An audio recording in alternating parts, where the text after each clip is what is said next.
कृषीप्रधान बुलढाणा जिल्हा सोयाबीन, कापूस, उडीद, मूग अशा पारंपरिक पिकांसाठी प्रसिद्ध आहे. या ठिकाणी मोठ्या प्रमाणात ही पिकं घेतली जातात. मात्र सरकारच्या अनिश्चित धोरणामुळे शेतमालाचे पडलेले भाव आणि यातून होणारे शेतकऱ्यांचे नुकसान ही आजवरची स्थिती राहिलेली आहे. ही वास्तविकता जाणून घेत 4 उच्च शिक्षित मित्रांनी मिळून एकाच्या 4 एकरातील शेतात स्ट्रॉबेरी शेतीचा यशस्वी प्रयोग केला. बुलढाणा शहराच्या हाकेच्या अंतरावर आणि अजिंठा मार्गावर असलेल्या ऋत्विक सुरेश जतकर यांचं हे स्ट्रॉबेरीचं शेत आहे. स्ट्रॉबेरी शेतीचा प्रयोग करणारे 4ही मित्र वेगवेगळ्या क्षेत्राशी निगडीत आहेत. कुणी इंजिनियर, कुणी BSc ॲग्री केलेलं, तर कुणी मार्केटिंग क्षेत्राशी संबंधित. काही दिवसांपूर्वी हे 4 मित्र गप्पा करत असताना शेतीतून काहीतरी नवीन करू असा निर्णय त्यांनी घेतला. फ्रूट सायन्स विषयात काश्मीरमध्ये PhD करत असलेला राम वाघ, BSc ॲग्री आणि मार्केटिंगमध्ये काम करणारा विजय उबाळे यांनी एकमताने स्ट्रॉबेरी शेतीची संकल्पना मांडली. साधारणतः स्ट्रॉबेरीसाठी महाबळेश्वर हे प्रसिद्ध ठिकाण आहे. त्या ठिकाणचं हवामान स्ट्रॉबेरीसाठी अत्यंत पोषक, परंतु बुलढाणा शहर देखील थंड हवेचे ठिकाण असल्याने इथे स्ट्रॉबेरी शेतीचा प्रयोग यशस्वी होऊ शकतो असं त्यांच्या लक्षात आलं. त्यामुळं आपापल्या परीनं या शेतीसाठी त्यांनी गुंतवणूक सुरू केली. आज रोजी या 4 एकरातील स्ट्रॉबेरी शेतीचे पीक अत्यंत बहरलेलं आहे.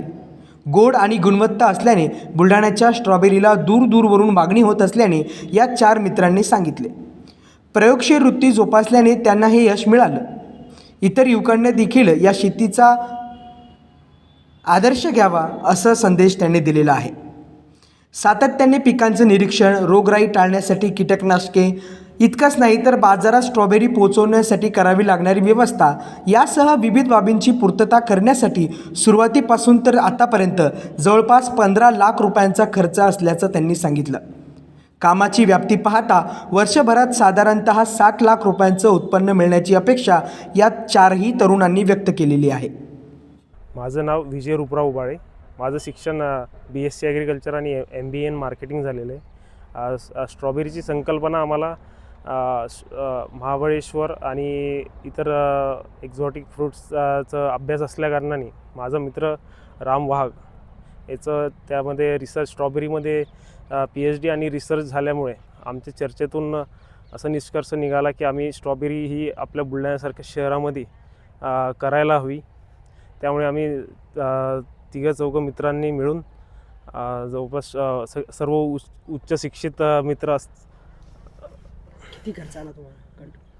खर्च 15 ते 20 लाख रुपये खर्च आला आम्हाला 4 एकरामध्ये आणि उत्पन्न अपेक्षित 60 ते 65 लाख रुपये उत्पन्न अपेक्षित आहे. काय आव्हान राहणार आहे शेतकऱ्यांना? शेतकऱ्याला आव्हान एवढंच करतो की बुलढाण्यासारख्या ठिकाणी आपण स्ट्रॉबेरी उगवू शकतो, अजून विविध प्रकारची फळं उगवू शकतो. त्या दिशेने आपण वळलं पाहिजेत आणि आत्महत्याचा केली नाही. शेतकऱ्यांना एवढंच आव्हान करतो की त्यांनी आत्महत्या केली नाही पाहिजेत, कारण की आपलं बुलढाण्यासारख्या ठिकाणी आपण भरपूर प्रकारची फळं, भाजीपाले हे उत्पादित करू शकतो. माझं एज्युकेशन सध्या काश्मीर युनिव्हर्सिटीला ॲग्रिकल्चरमध्ये माझी PhD सुरू आहे. माझं स्पेशलायझेशन हे फ्रूट सायन्समध्ये आहे आणि स्ट्रॉबेरीमध्ये विशेषतः आपल्या बुलढाण्यामध्ये थंडीचं वातावरण आहे आणि मेन गोष्ट म्हणजे आपल्याकडे सर्व सुविधा वगैरे, आपले फर्टिलायझर वगैरे आपल्या ऋषिकेश कृषी केंद्रांमधून आपल्याला भेटलं आहे. आणि तसं पाहता टेक्निकल अभ्यास असताना, सायंटिफिक नॉलेज असताना आपण कुठलंही क्रॉप हे या क्षेत्रामध्ये घेऊ शकतो.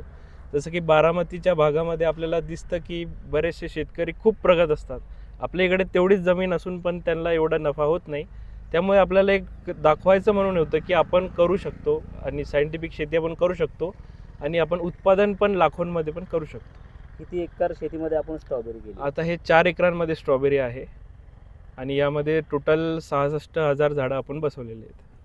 ही कल्पना आमच्या मनामध्ये आम्ही 4 मित्र मिळून आम्ही केलं आहे.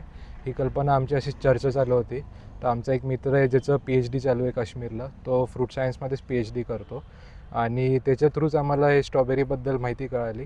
मग आमची चर्चा झाली आणि आम्हाला असं वाटलं की बुलढाण्यासारखं थंड ठिकाणी स्ट्रॉबेरी येऊ शकते. तर आम्ही 4घांनी निर्णय घेतला की हे करायचं आहे.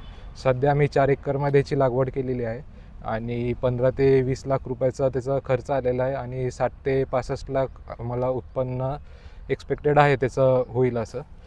आता हे सोडून मला शेतकऱ्यांना, बाकीच्या शेतकऱ्यांना असं सांगायचं आहे की जे पारंपरिक पीक आहे ते तर आहेतच, ते चालू राहतीलच, पण ते सोडून तुम्ही दुसरे पीकही अनुभवले पाहिजे. त्याच्यात पण भरपूर उत्पन्न आहे आणि या सगळ्या गोष्टीमुळे एक आत्महत्याचं जे सत्र आहे ते थांबून जाऊ शकतं. मार्गदर्शन कोणाचं होतं काय? मार्गदर्शन म्हणजे मित्र जो आहे त्याचं PhD झालेलं आहे, तर त्याच्या थ्रू तर माहिती येतच होती.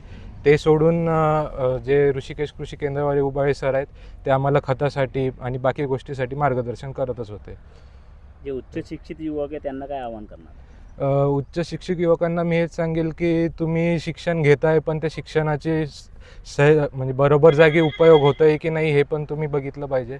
फक्त शहराकडे जाऊन तिथलं जॉब करणं हेच एक उपाय नसतं. तुम्ही बाकीच्याही गोष्टी भरपूर आहेत त्याच्यातही थोडं विचार करून शेतकऱ्यांनाही मदत केली पाहिजे. स्वतःकडे शेती नसली तरी बाकीच्या शेतामध्ये आपण आपलं शिक्षण वापरून पण चांगलं उत्पन्न करू शकतो.